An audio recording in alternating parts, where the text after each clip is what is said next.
Hello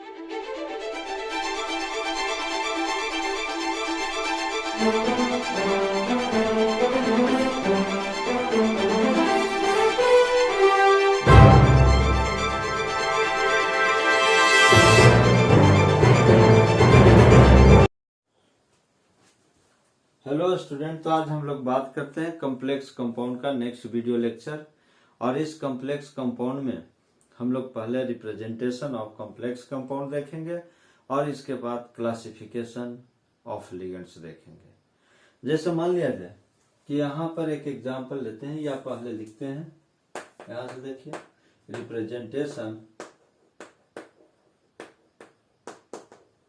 representation of complex compound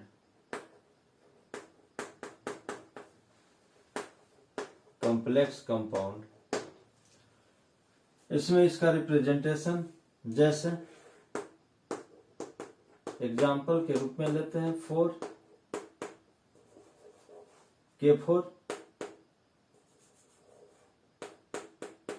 FeCN का whole 6। मतलब एक कॉम्प्लेक्स कंपाउंड लिए एग्जांपल K4 FeCN का होल 6। यह जो K4 जो है इसको लिखेंगे नॉर्मल केटायन।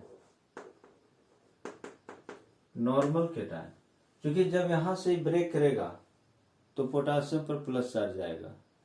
मेटल है, मेटल क्या होता है? पॉजिटिव, इलेक्ट्रोपॉजिटिव कहते हैं। पीरियोडिक टेबल में हम लोग पढ़ते हैं S block element electropositive metal होता है। और भी जितने भी मेटल है वो इलेक्ट्रोपॉजिटिव ही नेचर होता है। रीजन इलेक्ट्रॉन को, आउटर मोस्ट इलेक्ट्रॉन को लॉस करता है। इसका इलेक्ट्रोनेगेटिविटी का वैल्यू भी कम होता है in comparison to non metal. इस वजह से जो मेटल होता है इलेक्ट्रॉन देने की टेंडेंसी रखता है, लॉस करने की टेंडेंसी रखता है। इसीलिए केटायन ये इसके ऊपर पॉजिटिव चार्ज का डेवलपमेंट होता है। तो यहां से जो है सो लिखेंगे ये मेटल पोटासियम है, इसको नॉर्मल केटायन बोलेंगे। इसके बाद यह Fe जो है ये भी मेटल है, ट्रांजिशन मेटल, क्या बोलेंगे? Central metal atom. और भी इसको लिख सकते हैं सेंट्रल मेटल आयन, ये भी लिख सकते हैं। इसको कहेंगे लिगेंड्स। और यहां से यहां तक के जो स्पेस है ये दोनों ब्रैकेट के अंदर इसको कहेंगे कोऑर्डिनेशन स्फीयर।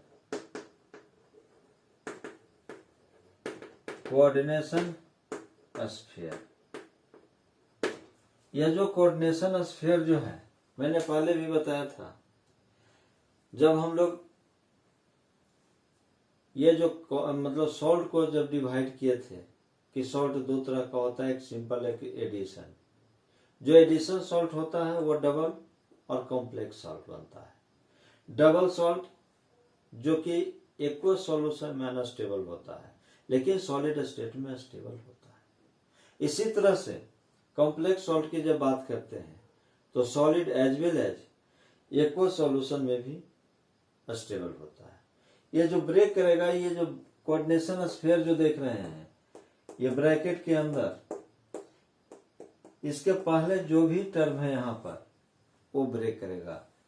यहाँ पर जो भी होगा केटायन वो ब्रेक करेगा, या फिर इधर एनायन या न्यूट्रल स्पीशीज होगा वो ब्रेक करेगा। इसका मतलब है कि इस तरह के कॉम्प्लेक्स कंपाउंड जो है जो कि कोऑर्डिनेशन के अंदर क्या होगा, सेंट्रल मेटल एटम और ligands.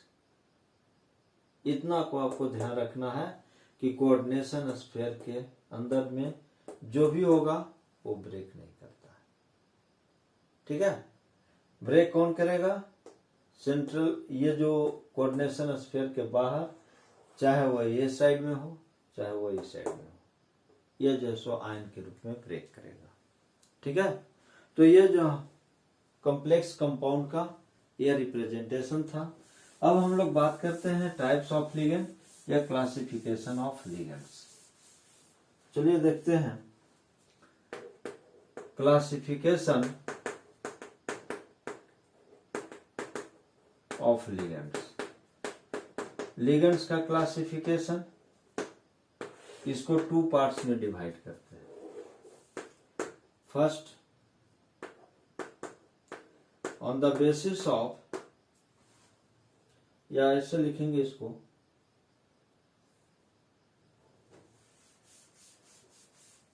Classification first,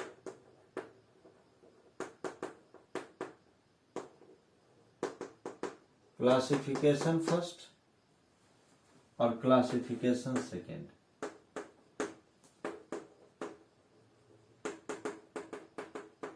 classification second. Classification first जो है, इस क्लासिफिकेशन में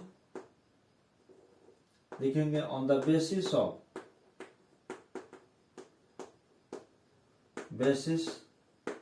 ऑफ चार्ज। चार्ज के आधार पर लिगेंड को कितने टाइप में डिवाइड किया गया है। और यहां से क्लासिफिकेशन सेकेंड में ऑन द बेसिस ऑफ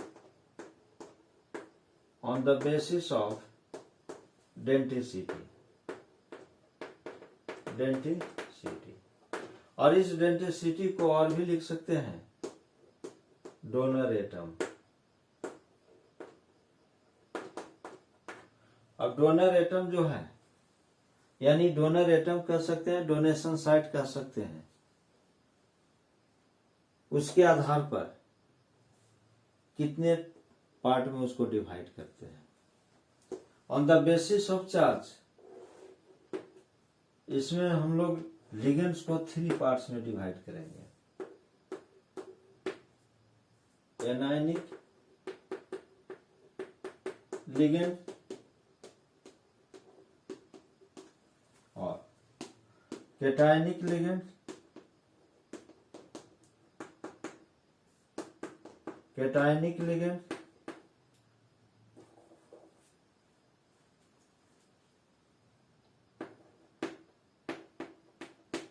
और थर्ड में न्यूट्रल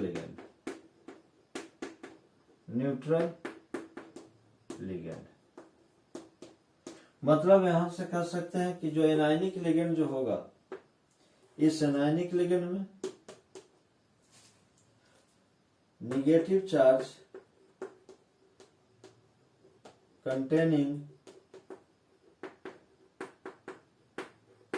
लिगेंड्स,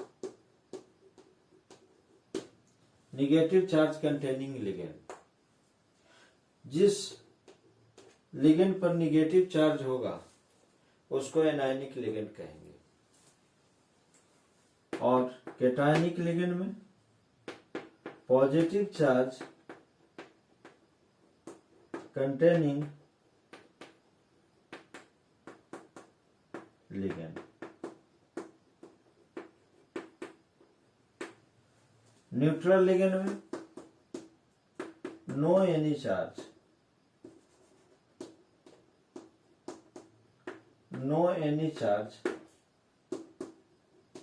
कंटेनिंग लिगेंड। जिस लिगेंड पर कोई भी चार्ज नहीं होगा उसको कहेंगे न्यूट्रल लिगेंड। यानी on the basis of charge ligands are 3 types.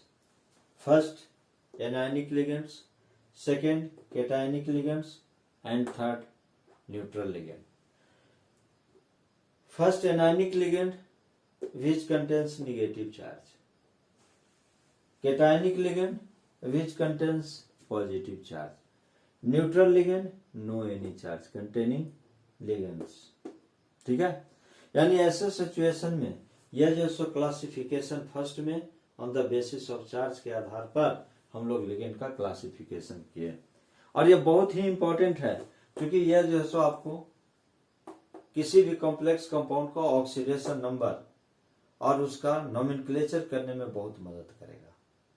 आपको पहचानना होगा कि जो कॉम्प्लेक्स कंपाउंड में जो लिगेंड्स है वह लिगेंड्स एनायनिक है, कैटायनिक है या न्यूट्रल है। यदि एनायनिक है तो उसके ऊपर जो है कितना चार्ज है, -1 है, -2 है, +1 है, +2 है, या कोई चार्ज नहीं है। इसके आधार पर जो है आप उसका ऑक्सीडेशन स्टेट को कैलकुलेट कर सकते हैं और साथ ही साथ उसका नॉमेनक्लेचर भी आईपी सिस्टम में कर सकते हैं। और आपको पता होना चाहिए कि यह जो कॉम्प्लेक्स कंपाउंड काफी इंपॉर्टेंट है और काफी कॉम्प्लेक्स टॉपिक भी है। हमेशा इससे जेई, नीट और 12th बोर्ड में क्वेश्चन पूछा जाता है। जितने ही ये सिंपल है उतना ही कॉम्प्लेक्स है, और जितना कॉम्प्लेक्स है उतना ही सिंपल है।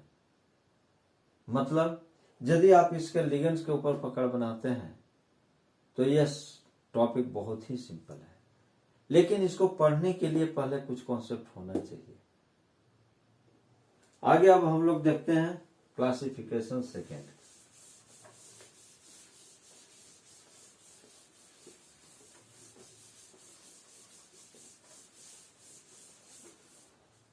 लिखेंगे classification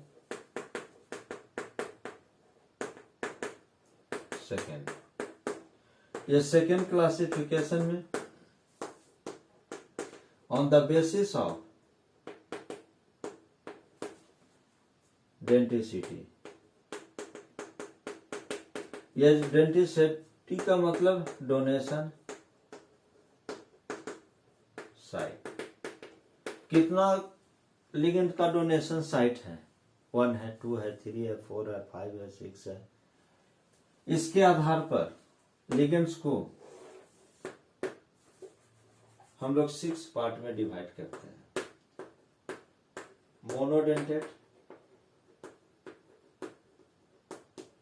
monodentate ligand,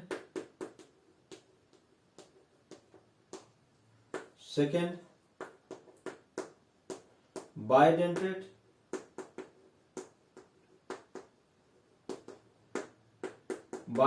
ligand, third ट्राइडेंटेड ligand,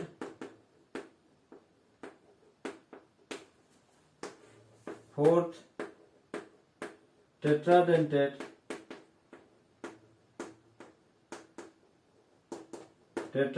ligand, और फिफ्थ पेंटाडेंटेड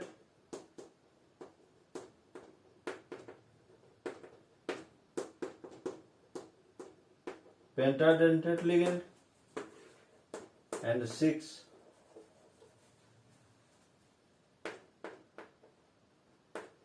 hexadentate।